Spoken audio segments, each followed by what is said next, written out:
समास वाला दोबारा देखा था क्या आपने घर पर? दोबारा देखा करो, जो चीज मैं बता दूं ना घर पर थोड़ा और देख लिया करो तो वो पक्का दिमाग में याद रह जाता है, ठीक है। और अब मैं आज करवा रहा हूं संधि के बारे में। तो संधि कराए हुए काफी दिन हो गए, अब दोहरा देता हूं उसको, मोटी मोटी बातें, ठीक है। वैसे तो संधि कराने में 7-8 दिन लगते हैं, लेकिन इतना समय है नहीं कि एक एक टॉपिक को भी इतने दिन दे। महीना भर तो पेपर का ही रह गया, बहुत सारी चीजें पढ़ने को बाकी है, ठीक है। तो मोटी मोटी बातें दोहराते हैं। तो सबसे पहली बात यह है कि संधि क्या है। जैसे मैंने आपको कहा था, समास का मतलब होता है संक्षेप करना, है ना। सामासिक पद जो छोटा करके बनाया जाता है, बताया था। बैलों द्वारा चलाई जाने वाली गाड़ी तो बैलगाड़ी, ऐसी तो बताया था ना। तो उसमें भी 2 पद जुड़ते हैं समास में भी, और 2 पद संधि में भी जुड़ते हैं, पर दोनों के जुड़ने में फर्क है क्या कि समास में तो जब 2 शब्द जुड़ते हैं तो बीच में विभक्तियां या पद या शब्द या वाक्यांश गायब हो जाता है, लेकिन संधि में जब 2 शब्द जुड़ते हैं ना तो उनके बीच में वर्ण जुड़ते हैं। इस चीज को जान लेना, ठीक है। अब संधि जो है वो, संधि और समास में थोड़ा अंतर बता देता हूं। एक तो अंतर अर्थ का ही मान लो, संधि का अर्थ होता है योग और समास का अर्थ होता है संक्षेप। दूसरा अंतर देखो, संधि में वर्ण जुड़ते हैं। क्या जुड़ते हैं? वर्ण जुड़ते हैं आपस में, और जब वर्ण जुड़ेंगे ना तो उनमें विकार उत्पन्न होगा। क्या होगा? विकार उत्पन्न होने का मतलब रूप बदलना, उनका रूप बदल जाएगा, विकार उत्पन्न होना। तो इसलिए इनकी इसकी विशेष वो परिभाषा ना वो भी ऐसी बनती है। कोई पूछे ना संधि की परिभाषा लिखो तो कैसे लिखोगे? वर्णों से उत्पन्न विकार को संधि कहते हैं। और फिर एक लाइन और लिख देना कि संधि के अंतर्गत 2 शब्द पास पास आते हैं, बीच में वर्ण जुड़ते हैं, ठीक है। यह संतुलित परिभाषा हो गई संधि की। ऐसे ही अगर समास की परिभाषा है तो क्या लिखोगे? समास का शाब्दिक अर्थ होता है संक्षेप करना। 2 पद जब पास पास आते हैं, बीच की विभक्ति का लोप होता है, इस प्रक्रिया को समास कहते हैं, और पूरे पद को सामासिक पद कहते हैं अगर परिभाषा है तो। क्योंकि आपके एक नंबर का आएगा प्रश्न, समास का भी और संधि का भी एक नंबर का, ठीक है। तो कई बार वो कोई शब्द दे देगा, परिभाषा ना पूछे तो, या अंतर भी पूछ सकता है संधि और समास में अंतर। तो अंतर क्या है? संधि में तो वर्ण जुड़ेंगे, समास में विभक्तियों का लोप होगा। बड़ा अंतर तो यही है, समझे बात। और संधि को समझने के लिए विच्छेद किया जाता है, जबकि समास को समझने के लिए विग्रह किया जाता है अगर अंतर पूछे तो, ठीक है ना। और वरना क्या करता है? वो शब्द देता है, उनमें समास छांटना पड़ता है और उसका समास विग्रह करना पड़ता है, या कोई संधि का शब्द दे देगा, उसका विच्छेद करना पड़ेगा, और संधि का नाम भी पूछ सकता है। तो संधि क्या होता है? वर्णों के मेल को संधि कहते हैं। वर्ण कैसे जुड़ते हैं? देखो, महा उत्सव 2 शब्द है, महा उत्सव, इनको पास लाऊंगा। संधि में 2 शब्द पास लिए आते हैं ना, महा उत्सव।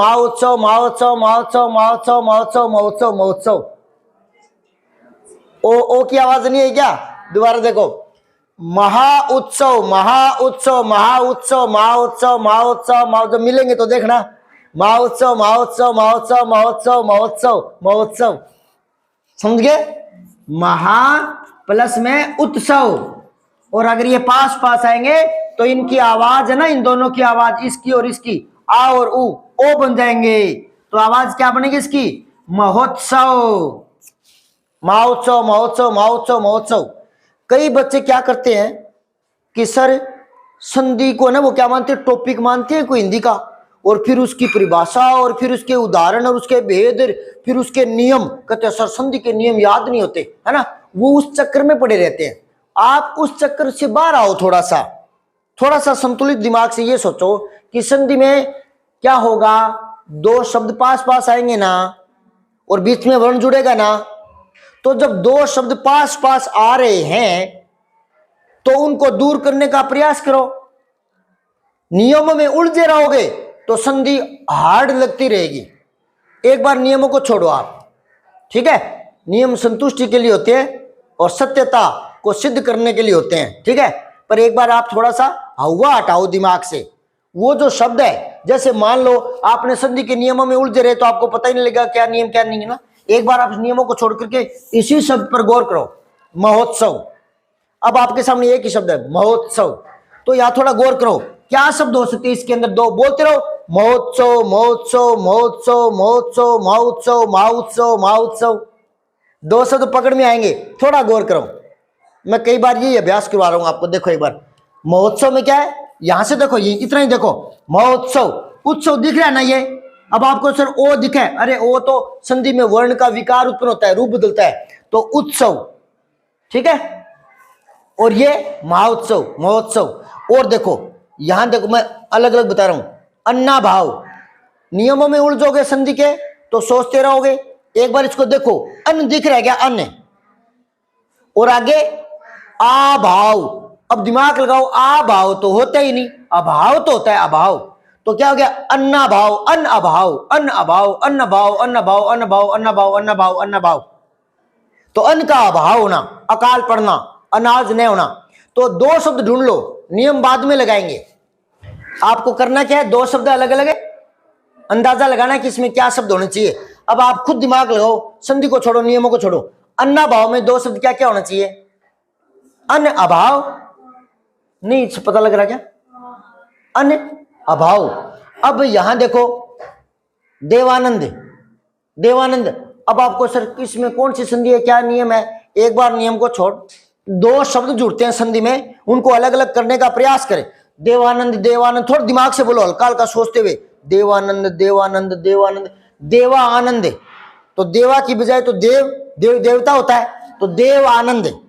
तो आनंद ये रहा, आ दिख रहा है क्या? आ, या की मात्रा। तो देव आनंद, देवानंद। तो दो शब्द हो गए ना अलग अलग, देवानंद हो गए ना। अच्छा, अब राजाज्ञा बोल लो इसमें, राजाज्ञा, राजाज्ञा, राजाज्ञा, राजाज्ञा, राजाज्ञा, राजाज्ञा, राजा की आज्ञा। तो राजा प्लस में आज्ञा, ठीक है, राजाज्ञा, राजा की आज्ञा। अब इसमें दो शब्द ढूंढने की कोशिश करो। अन्ना भाव, अरे ये तो गलत लिख दिया मैंने, ये तो यही है अन्ना भाव। चलो यहां एक नया शब्द लिखता हूं, सूचनार्थ। इसमें दो शब्द ढूंढने का प्रयास करो। सूचना दिख रहा है, अर्थ दिख रहा है, अर्थ और ए आ, सूचनार्थ। संधि के नियमों से छोड़ो, सूचनार्थ, सूचनार्थ, सूचनार्थ, सूचनार्थ। सूचना के अर्थ में, यानी सूचना के लिए, कि ये पत्र आपको सूचनार्थ भेजा है, मतलब सूचना देने के लिए, सूचना के अर्थ में। तो सूचनार्थ पता लग रहा है ना। दो शब्द अलग अलग करने का प्रयास करो। इसमें देखो, विद्यालय, विद्यालय, आलय होता है घर, भवन मकान, वह घर जिसमें विद्या दी जाती है, पढ़ाई की जाती है, तो विद्यालय, ठीक है। इसमें ढूंढो नदीस, नदीस, नदीस, नदीस, नदीस। गौर करो, गौर करो थोड़ा। नदीस, नदीस, क्या है इसमें? दो शब्द, नदी, ईश। ईश होता है ईश्वर, मालिक। तो नदियों का मालिक यानी नदियों का देवता। ये नदियां सारी जाकर कहां मिलती है? समुद्र में। तो उनके लिए तो वो मतलब शरण स्थली हो गया ना। तो नदी समुद्र को कहते हैं, समुद्र। तो दो शब्द ढूंढो इसमें, नदीस में। सिर्फ देखते मत रहो, थोड़ा दिमाग लगाओ। नदीश, नदीश, नदीश, ठीक है। और देखो रविंदर, इसमें सोचो दो शब्द क्या होंगे? रविंदर, रविंदर, रवि इंदर, रवि इंदर। पता लग रहा है क्या? रवि सूर्य को कहते हैं और इंदर भगवान। तो यहां पर छोटी और छोटी क्या हो जाता है? बड़ी। ये तो संधि के नियम से हो रहा है, पर एक बार आपको इतना ही करना है कि दो शब्द अलग अलग ढूंढने हैं। गिरीश में ढूंढो, गिरीश, गिरीश, गिरीश, गिरी। गिरी पहाड़ को बोलते हैं, नग पहाड़, पर्वत, शैल, गिरी। तो गिरीश, गिरीश, ठीक है, यानी पहाड़ों का ईश, ईश मतलब मालिक। तो गिरी ईश, पहाड़ों का देवता, पहाड़ों का मालिक, पहाड़ों का बॉस। तो कौन? हिमालय। गिरीश किसको कहते हैं? सारे पहाड़ों से ऊंचा है ना वो, तो हिमालय के लिए आ गया गिरीश गिरीश गिरीश। समझ गए? समझाई कि नहीं? और गिरी में मात्रा छोटी होती है। कई पूछते हैं कि सर ये छोटी आपने यहां पर लगा दी, यहां चोट लगा दी, ऐसे कैसे कर रहे हो? मैं इनको बना नहीं रहा, ये पहले से बने हुए हैं, मैं नहीं कर रहा। गिरी यही है पहाड़ वाला। अब कोई कहे बड़ी क्यों नहीं लगाए? बेटा बड़ी मैं कैसे लगाऊं? पहाड़ गिरी यही है। अगर आप ये लगा दोगे तो ये तो गिरी वो हो गया जो मतीरे के अंदर होती है ना, गिरी मतीरे के अंदर जिसको खाते हैं फोड़ कर। ठीक है, तो गिरी ये नहीं है पहाड़ों का, तो पहाड़ इसको ही कहते हैं। समझ रहे हो ना? अब आगे देखो, इसमें ढूंढो प्राणोत्सर्ग। दो शब्द अलग अलग करने का प्रयास करो। प्राणोत्सर्ग प्राणोत्सर्ग प्राणोत्सर्ग। प्राण प्लस में उत्सर्ग। उत्सर्ग होता है बलिदान करना, प्राणों का बलिदान करना।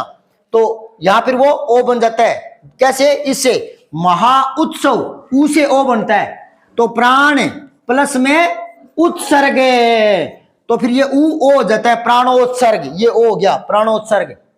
समझ आ रही है? इसमें ढूंढो। ये तो बता ही दिया, ये तो बता ही दिया। अभी लोकेश में बताओ, सोच के बताओ क्या दो शब्द हो सकते हैं?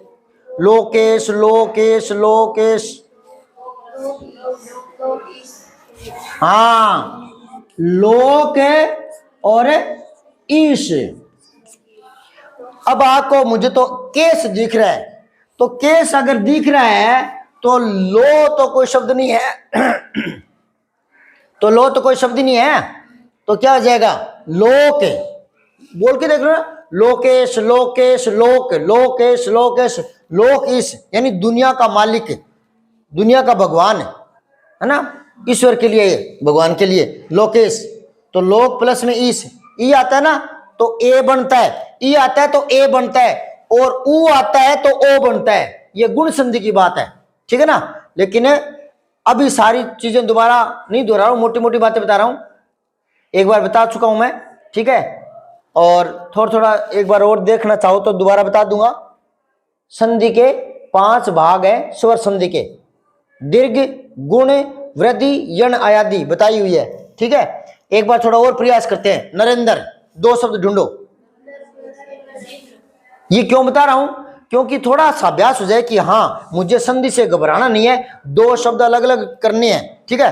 तो नरेंद्र नरेंद्र नरेंद्र नरेंद्र नरेंद्र नरेंद्र नरेंद्र नरेंद्र नरेंद्र नरेंद्र, अपने आप ही पता लग रहा है नर आदमी और इंद्र भगवान है, ठीक है ना? नरेंद्र। अच्छा, राजेंद्र, राजा प्लस में इंद्र। अच्छा, देवेंद्र, देव प्लस में इंद्र।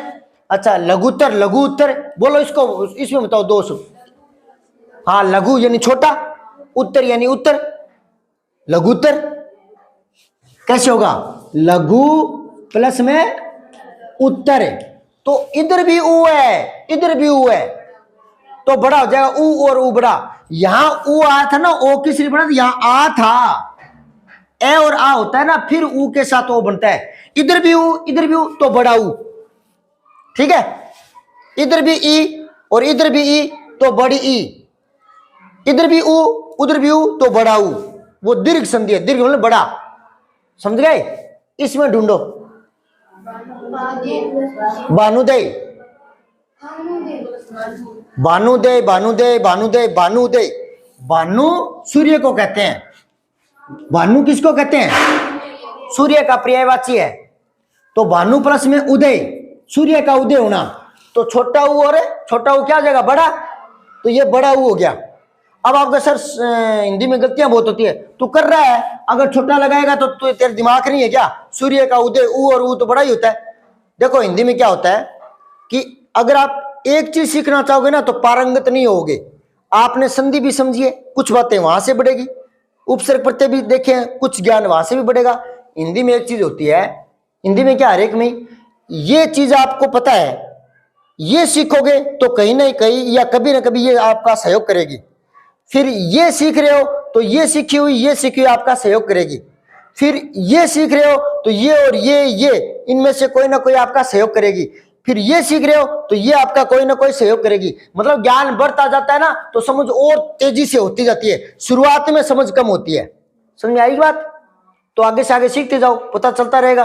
कुछ नियम संधि से सीखे, कुछ समाज से भी पता लगा, कुछ उपसर्ग से पता लगा कि इसमें ये दो अलग अलग है ना। मैंने कहा ना अत्यंत तो अति अंत, अति उपसर्ग वाला, और अगर आपने संधि की है अत्यंत अति प्लस में अंत, तो संधि से हमें उपसर्ग का पता लग गया ना, संधि से ही लगा ना। प्रत्येक तो संधि क्या होगी, प्रति प्लस में एक, संधि की थी हमने तो संधि सीखी थी, पर प्रति हमें उपसर्ग का भी पता लग गया। तो एक दूसरी चीजें ना आगे से आगे ज्ञान बढ़ता जाता है, तो थोड़ा सीखना तो होता ही होता है। अच्छा भूष्मा, वेरी गुड। अब इतना अभ्यास हो गया तो भूष्मा समझ में आ गया आपके। भू धरती को कहते ना, भू भूमि धरा धरती है ना, तो भू प्लस में उष्मा, धरती की उष्मा, तो भू किसको होते हैं, बड़ा भू प्लस में उष्मा, तो ये भी बड़ा हो जाएगा भूष्मा। समझाई बात है। अच्छा एक एक एक एक एक और एक और ये दीर्घ स्वर संधि है, दीर्घ, अभी नाम बताऊंगा।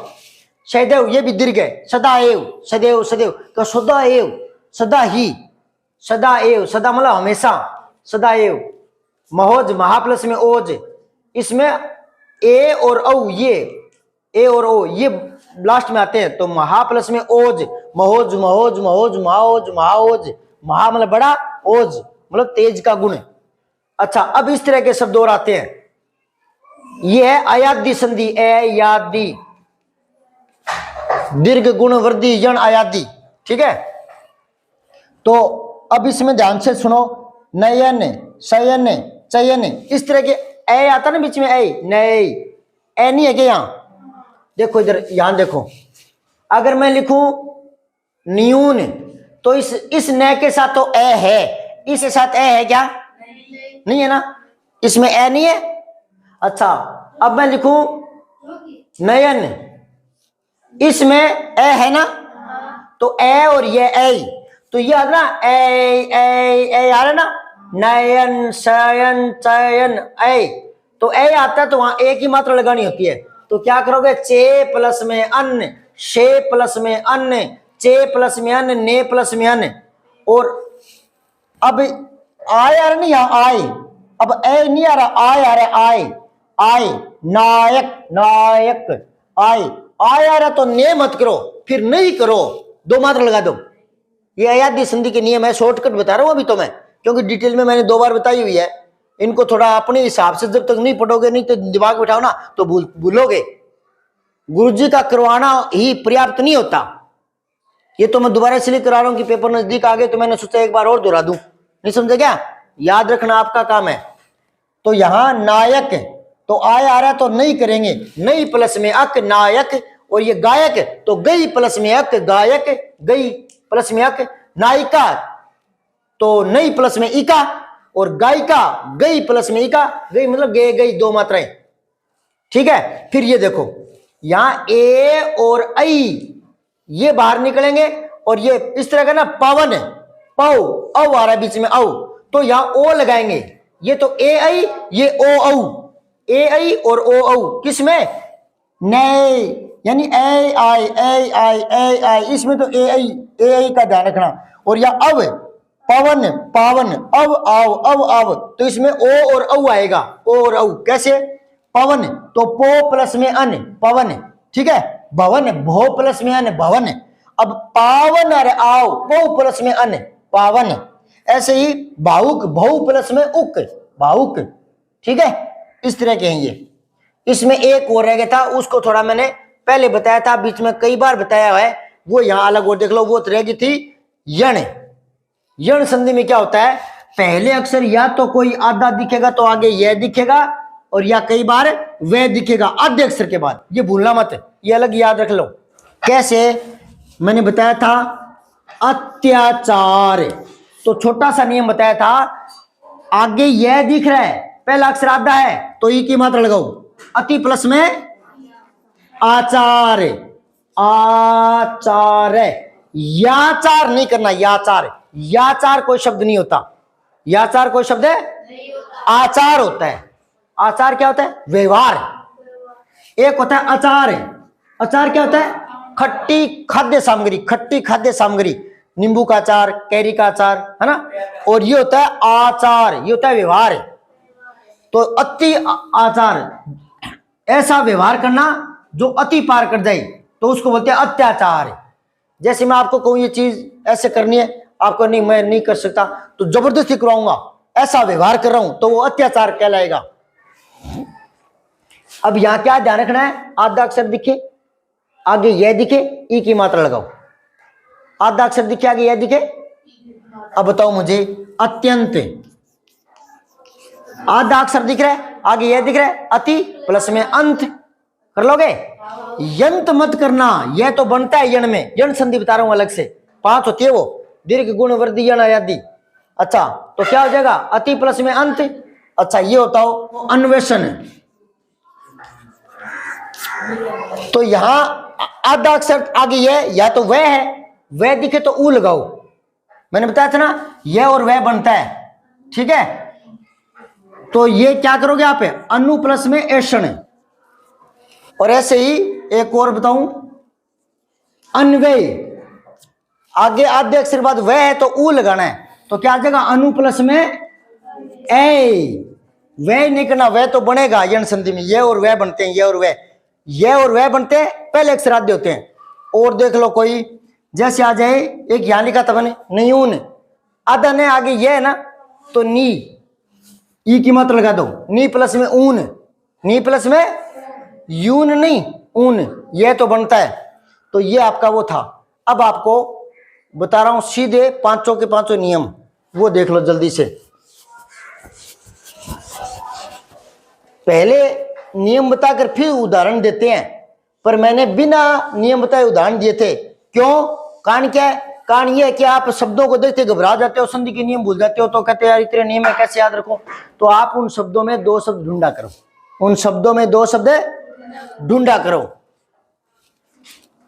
तो ये बताओ, संधि में वर्ण जुड़ते हैं ना, और वर्ण कितने प्रकार के होते हैं, 2, स्वर और व्यंजन। तो एक तो स्वर संधि आ गई, ठीक है, और एक व्यंजन संधि आ गई, और एक विसर्ग संधि आ गई। अतः लास्ट में ये ना ही स्वर है ना ही व्यंजन है, तो इसको विसर्ग कहते हैं। तो संधि 3 प्रकार की हो गई, स्वर संधि, व्यंजन संधि और विसर्ग संधि। अब ध्यान से सुनो, इसके 5 भाग होते हैं, इसके कोई भाग नहीं है, कोई भाग नहीं है। इसमें कुछ एक नियम है, अगर मैं नियम कहूंगा तो फिर वो हार्ड हो जाता है, वो नियमों के चक्कर में इनको कठिन लगने लगती है। मैं नियम नहीं कहूंगा, मैं यूं कहूंगा इसमें 5-7 एक बातें हैं ध्यान में रखने वाली, मैं बता दूंगा ध्यान रख लेना। इसमें भी 5-7 एक बातें हैं ध्यान में रखने वाली, मैं बता दूंगा ध्यान रख लेना। यूं करता हूं, क्योंकि नियम बताने के चक्कर में बच्चे उसको हुआ बिठा लेते हैं दिमाग में। तो यहां नियम तो क्या बताऊं, पहले ये बताऊं कि ये 5 भाग में बटी है, तो कौन सी बटी है। एक तो है दीर्घ, एक है गुण, एक है वृद्धि, एक है यण, एक है अयादि। तो ध्यान से सुनो, दीर्घ में तो या तो आ मिलेगा, आ की मात्रा, या बड़ी ई की मात्रा, या बड़े ऊ की मात्रा। जैसे यहां हमने आ की देखी थी, सूचनार्थ, विद्यालय, देवानंद, और या देखा था हमने बड़ी ई, रविंद्र, नदीश, गिरीश, या हमने देखा था बड़ा ऊ, ये लघुत्तर, भूषमा, है ना। और गुण में अलग से याद रखो, ए और ओ की मात्रा होती है, गुण में ए और ओ की मात्रा होती है। अगर आपको पेपर में कोई ये आते हैं कैसे, या तो कोई पेपर में अपठित गद्यास पदास आता है, उनमें मान लो कहीं गणेश आ गया, गणेश, ठीक है, ये कंपटीशन में ऐसे देते हैं, कोई शब्द देंगे उसके नीचे 4 लिख देंगे, गुण संधि, यण संधि, स्वर संधि, व्यंजन संधि, विसर्ग संधि, 4 कोई दे देगा बनाकर ऑप्शन, पूछेगा इस शब्द में कौन सी संधि है। तो मात्रा देख लेना, एक ही मात्रा कहीं भी दिखे ना, मतलब जो संधि से बना है, तो वो गुण संधि है। और ओ दिखे तो प्राणोत्सर्ग, महोत्सव, तो गुण संधि है उसमें। और ये सारी होती कौन सी है, स्वर संधि, ठीक है। तो ए और ओ की मात्रा दिखेगी। अब ए की मात्रा दिखे तो ई बार निकालना, कैसे सर, यहां क्या था ना, नरेश, नर प्लस में ईश, ई बार आ रहा था ना, ई, राजेंद्र, राजा प्लस में इंद्र, ई बार आ रहा था ना, तो ए दिखे तो ई बार निकाल देना। तो यहां गणेश है तो क्या करोगे, गण प्लस में ईश, ई बाहर निकाल दो, ई से ए बनता है और ऊ से ओ। जैसे बताया अभी प्राणोत्सर्ग, तो ओ दिख रहा है प्राणोत्सर्ग, तो प्राण उत्सर्ग ऊ बाहर निकाल देना, ठीक है। अब वृद्धि में क्या होगा, वृद्धि में ऐ और औ की मात्रा मिलेगी, मात्रा में वृद्धि कर दो, ये मिलेगी। जैसे सदैव, तो सदा प्लस में ए बार निकालना है, ठीक है। और बाकी उन शब्दों को थोड़ा देख लेना कि दो शब्द कौन से हैं, थोड़ा नियम भी याद रखना, ठीक है। फिर यण बता दिया, आधा अक्षर दिखेगा और यह दिखे तो ई की मात्रा लगानी है पहले। जैसे अगर लिख दिया अध्यापक है तो क्या संधि करोगे, अधि प्लस में आपक, आधा अक्षर दिखे आगे या दिखे तो। और ये अण है ना, इसको थोड़ा पास करो तो वह जैसा दिख रहा है, तो याद आ जाएगा कि ये और वह बनते हैं। वह कब बनता है, जब ऊ आए, अनु प्लस में एषण, तो अनु ऊ एषण, अन्वेषण, ठीक है। अयादि का वो होते हैं नयन शयन चयन पवन, तो वो, ठीक है। उसमें ए दिखे तो ए निकालना है, और आय दिखे तो ऐ निकालना है, अब दिखे तो ओ निकालना है, और आव दिखे तो औ, ए ऐ ओ औ, इनके साथ कोई भी स्वर आता है तो क्रम से ए आय अव आव, ये चार बनते हैं। तो ये आपकी संधि हुई, ठीक है। अब सुनो, इसमें कोई भेद नहीं है, सिर्फ कुछ नियम है, कुछ बातें हैं, वो सुनो, शॉर्टकट में बता देता हूं।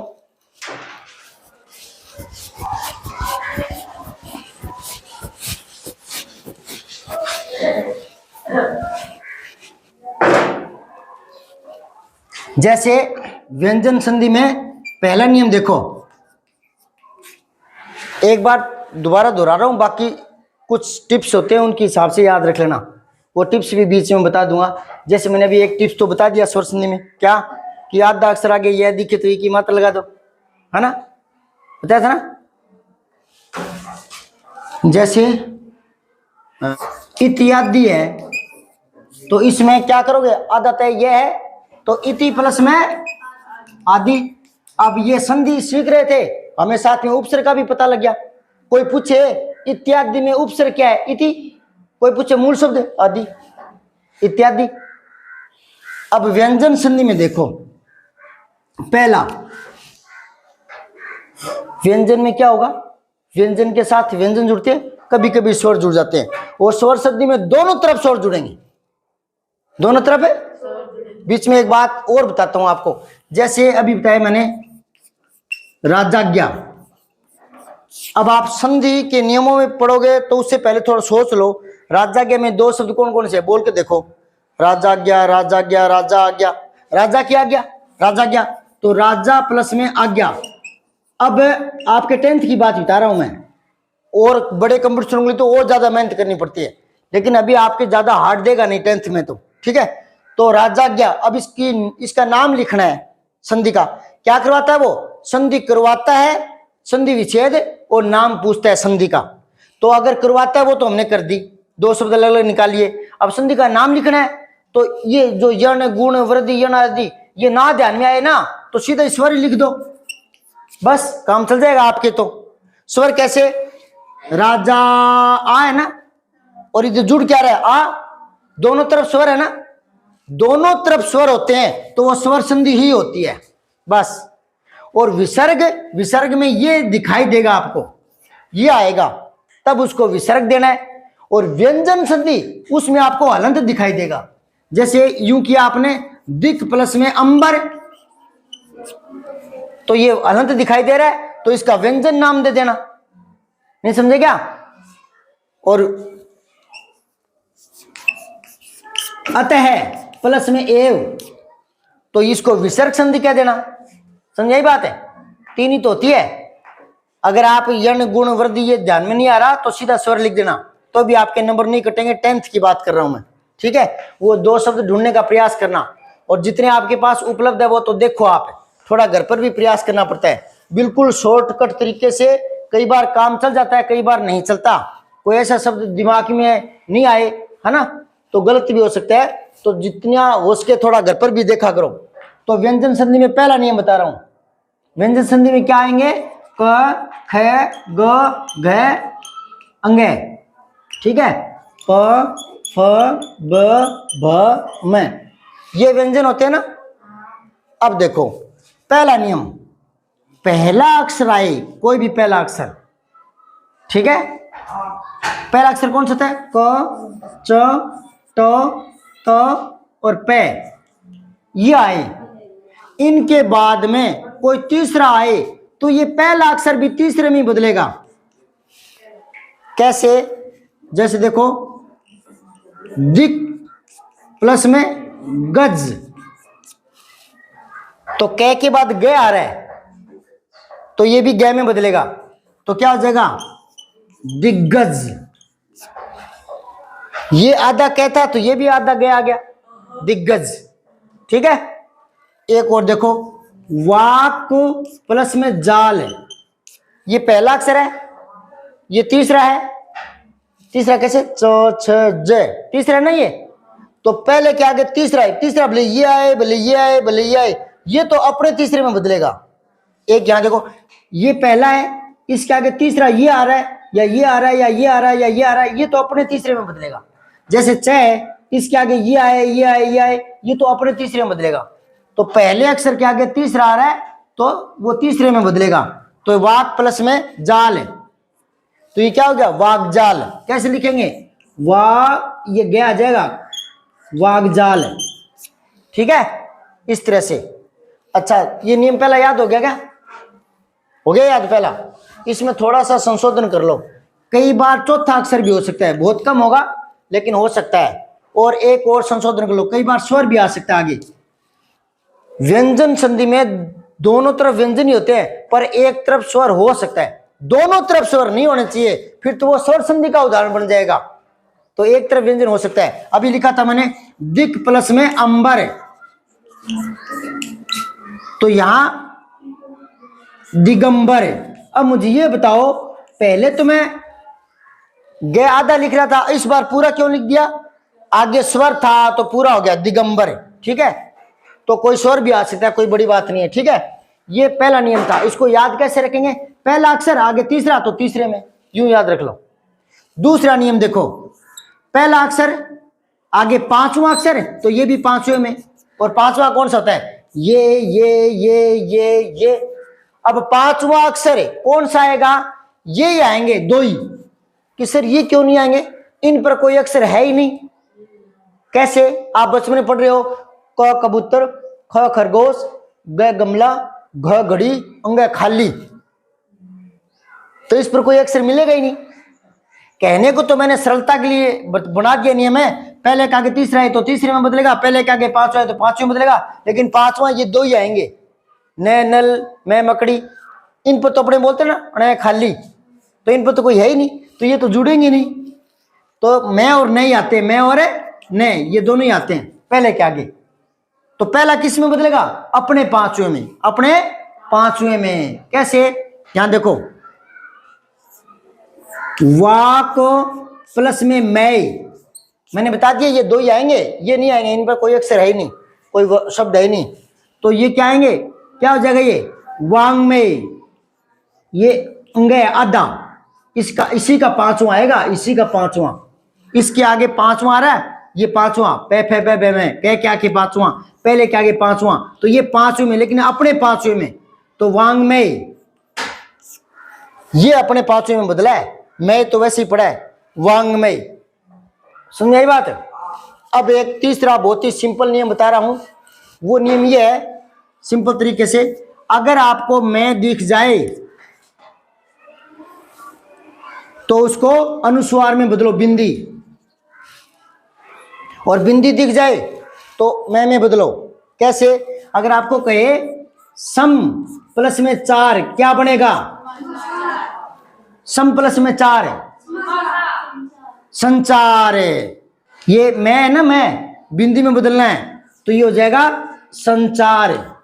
अच्छा, बिंदी दिख जाए तो क्या करो? तो मैं में बदल दो, मैं में बदल दो इसको, सम प्लस में देश, संदेश। समझ आ रही बात है? ये बहुत ही सिंपल नियम है। अब देखो आपको एक और मैं बता दूं, संशोधन। अगर ऐसे आ जाए तो सम प्लस में शोधन, ठीक है, ये शोधन वैसे ही बिंदु दिखे तो में, ठीक है। अच्छा, इसका संधि विच्छेद करके दिखाओ, संताप। हाँ, बिंदी दिखे तो में बदलो, सम प्लस में ताप। ये तो बहुत ही सिंपल नियम है बिंदी वाला, ठीक है, अनुस्वार। और देखो संभाग है, क्या करोगे? मैं के हलंत लगाना है, व्यंजन संधि है, व्यंजन में हलंत लगता है, तो सम प्लस में भाग। संतप्त, संतप्त, सम प्लस में तप्त, में बदलना है, ठीक है ना। अगर आ जाए संयम, क्या करोगे? सम प्लस में यम, बिंदु दिखे तो में बदलना है, ठीक है। अगर यूं आ जाए संयोग, क्या करोगे? सम प्लस में योग। कुछ नियम कैसे याद हो जाते हैं, ठीक है।